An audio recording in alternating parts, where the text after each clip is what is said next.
आपण पाहत आहात शिवभीमक्रांती महाराष्ट्र न्यूज चॅनल। तीर्थक्षेत्र श्री संत रामभाऊ महाराज संस्थान शिरळी तालुका वसमत जिल्हा हिंगोली येथे श्री संत रामभाऊ महाराज यांच्या वार्षिक पुण्यतिथी उत्सव निमित्त अखंड हरिनाम सप्ताहाचे श्री ग्रंथराज ज्ञानेश्वरी पारायण सोहळा तथा श्रीपाद भागवत कथा ज्ञानयज्ञ सोहळा कीर्तन सोहळा कार्यक्रमाचे आयोजन।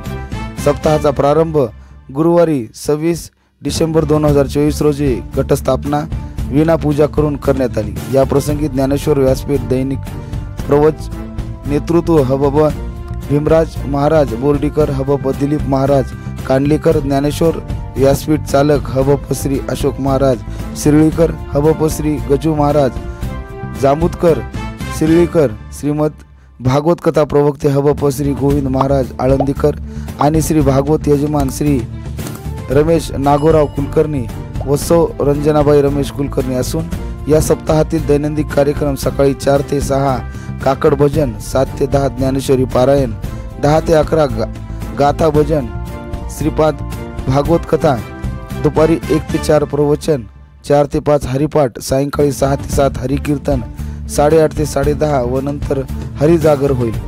सप्ताह सांगता दिनांक 2/1/2025 गुरुवारी रोजी होईल।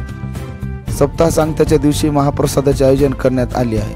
तर सप्ताहाचे कीर्तनकार म्हणून येणाऱ्या दिनांक 26 डिसेंबर 2024 रोजी गुरुवार हरिभक्त पारायण श्री गणेश महाराज शिर्डी, 27 डिसेंबर 2024 रोजी हरिभक्त पारायण श्री शिवा महाराज शिवनी, तसेच 28 डिसेंबर 2024 रोजी हरिभक्त पारायण श्री प्रकाश महाराज वाकळेवाडी, 29 डिसेंबर 2024 रोजी हबप श्री सुधीर महाराज शिरोडकर, तसेच 30 डिसेंबर 2024 रोजी हबप श्री सचिन महाराज धर्माधिकारी, 31 डिसेंबर 2024 रोजी हबप श्री भागवत महाराज, तसेच 1 जानेवारी 2025 रोजी हबप श्री गजानन महाराज तामसेकर, तसेच 2 जानेवारी 2025 रोजी हबप श्री दादाराव महाराज डिग्रसकर। सप्ताहामध्ये व सर्व कीर्तनकाराचे कीर्तन होऊन दिनांक 3 जानेवारी 2025 रोजी सकाळी 8 ते 10 श्री हबप गणपत महाराज खापरखेडकर कारल्याचे कीर्तन होईल आणि शंकर पांडुरंग पोळ राजकुमार प्रकाश पोळ यांच्यातर्फे कारल्याचे पंगत होईल। तरी या कार्यक्रमाचे संपूर्ण सूत्र विठ्ठलराव चंपतराव पोटे, सेवानिवृत्त केंद्र प्रमुख काळूराम देवराव कुराडे प्रभाकर खंडेराव नलगे करतील।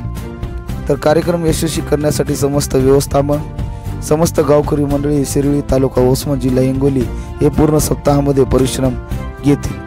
तीर्थक्षेत्र श्री संत रामभाऊ महाराज यांच्या समाधीपाशी आपल्या इच्छा आकांक्षा पूर्ण होताच महाराजांची समाधी पायथ्याशी येऊन नतमस्तक होऊन अभिषेक करत आपले साकडे सोडवतात असतात। तर महाराजांच्या यात्रेनिमित्त महाराष्ट्रातून भाविक भक्त दर्शन घेण्यासाठी गर्दी करत असतात।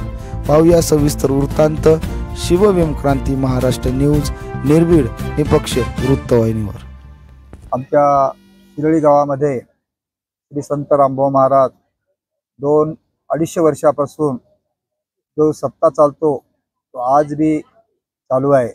जवळपास वसमत तालुक्यामध्ये शिरळी गाव येथे श्री संत रामभाऊ महाराज यांची समाधी आहे। त्यांच्या उत्सवानिमित्त आज जवळजवळ 100 ज्ञानेश्वरी पारायण, व्यासपीठ चालक 4 जण, हरिभक्तपरायण भीमराव महाराज, हरिभक्तपरायण दिलीप महाराज, हरिभक्तपरायण अशोक महाराज, हरिभक्तपरायण जांबुतकर सर 4 व्यासपीठ चालक आहेत। तरी जवळपास 100 ज्ञानेश्वरीचं पारायण श्री संत रामभाऊ महाराजांच्या मंदिरामध्ये चालू आहे। दरवर्षीप्रमाणे प्रत्येक वर्षी 2 वर्षापासून हा उत्सव साजरा होत असतो। रामभाऊ महाराजांचं वर्षाला दर महिन्याला पंढरपूरची वारी होती आणि त्यांनी यसनागबुवा म्हणून टेंभुर्णी गावामधला एक माणूस, त्यांचा जो मित्र होता, त्यांना जिवंत करून पंढरपूरला नेलं आणि आडामध्ये पहिल्या तुपापोळ्याच्या पंक्ती होत्या, ते तूप कमी पडलं होतं। महाराजांच्या समोर मंदिरासमोर एक आड होता, त्या आडामधून सुद्धा त्यांनी आदेश दिला किंवा जा त्या आडामधून घेऊन या, त्या आडामधून तूप निघालं। अशा बऱ्याचशा गोष्टी रामभाऊ महाराजांनी, जे काही ज्ञानेश्वर महाराजांनी जसं मेले माणूस जिथं उठविलं, तसे आमच्या रामभाऊ महाराज सुद्धा यशवंत बुवा जे टेंभुर्णी यांचे ते मित्र होते, त्यांना ते देवाज्ञा झाली होती. पण महाराज गेल्याच्या नंतर तिथं सांगितलं बा चला पंढरपूरला. लोकांनी सांगितलं तुमचा मित्र गेले तर. म्हणून महाराज म्हणले अरे बाबा कस का गेले, आपली वारी राहिली. आणि त्या वारीनिमित्त महाराजांनी सांगितलं चला, आणि तुमचा काय अजून तुमचा टाइम संपलं नाही, म्हणून महाराजांनी त्यांना जिवंत करून पंढरपूरची वारी घडवली. अशा प्रकारे महाराजांची ख्याती आहे. आणि महाराजाला दर महिन्याची वारी पंढरपूरला हे पायी जायचे.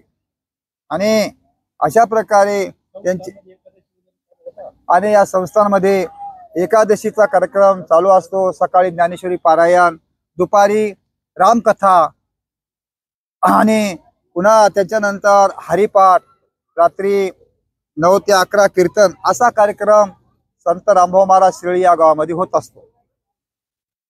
हरिभक्त दादाराव महाराज डिग्रसकर यांचं कीर्तन होणार आहे. आणि त्या कीर्तनानं हा प्रसाराचा समारोप होईल. तरी सर्वांनी या कार्यक्रमाकरता आवर्जून उपस्थित राहण्याची संस्थांच्या वतीनं तथा गावकरी मंडळीच्या वतीनं सर्वांना विनंती आहे. हा कार्यक्रम व्यवस्थित पार पाडावा अशी सर्वांना संस्थांच्या वतीनं विनंती करण्याची आहे. धन्यवाद. नमस्कार. सर्व वारकरी संप्रदायातील महाराष्ट्रातील सर्व बांधवांना साष्टांग नमस्कार. या ठिकाणी शिरळी श्री क्षेत्र शिरळी या पुण्य पावन भूमीमध्ये संत सद्गुरू श्री रामभाऊ महाराज यांचा जन्म झाला. आणि संत रामभाऊ महाराज तसेच बाबा महाराज आणि टेंभुर्णीचे येसाबुवा या तिघांची मैत्री होती. आणि ती सुद्धा मैत्री अशा पद्धतीची होती की त्यांनी सांसारिक मैत्री न करता पारमार्थिक मैत्री केली होती. आणि दर महिन्याला हे तिघही जण पंढरपूरची वारी करायचे. हातामध्ये भगवा झेंडा आणि वारकरी संप्रदायाचा प्रचार करत करत लोकांना सण मार्गाला लावून आणि लोकांना व्यसनापासून दूर ठेवून, तसेच त्यांच्या आयुष्यामध्ये आध्यात्मिक बल कसं वाढेल अशा पद्धतीने या साधू महात्म्यांनी या सर्व अशा प्रकारे धार्मिक कार्य, तसेच समाजसेवा आणि ही संत सेवा बऱ्याच काळापासून चालत आलेली आहे.